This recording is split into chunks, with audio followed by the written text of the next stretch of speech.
Marianne Baird is packing bags for some of Food Banks Mississauga's home delivery clients, bags that have been multiplying every year since she started volunteering in 2020, as more and more clients become repeat users. So every 4 weeks, we will see similar names. We recognize names. Food bank usage here has doubled overall since the height of the COVID-19 pandemic, and they say around 30% of their users have jobs.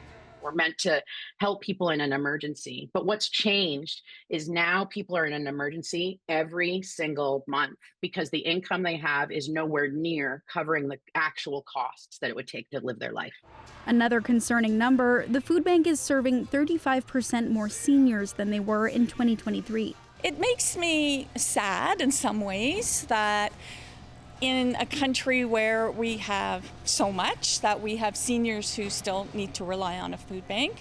To be able to meet the ever-growing demand, Food Banks Mississauga is asking the public for donations. 90% of our funding comes from the community. About 5 weeks of our year is funded by the region of Peel, but we really rely on other neighbors in the community who want to make sure that their neighbors aren't going hungry. Food donations are accepted, but there's a reason why cash is their best asset. Over the last number of years, we've become really, really good at finding surplus food along the supply chain. And so instead of folks paying retail prices to buy food at the grocery store, when you donate $1 to us, we're able to distribute over $4 worth of food.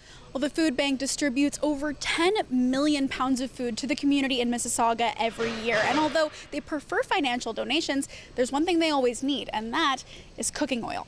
Something we don't get donated a lot is bottles of oil. And you can't cook much without putting a little oil in the pan first. Through donations, Nichols' team has been able to put food on families' tables, but that approach might not be sustainable.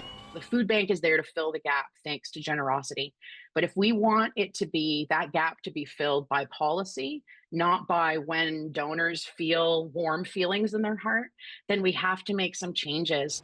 The food bank is hoping to raise $800,000 during its spring campaign, which runs until the end of April. Mercedes Gaztambide, CBC News, Mississauga.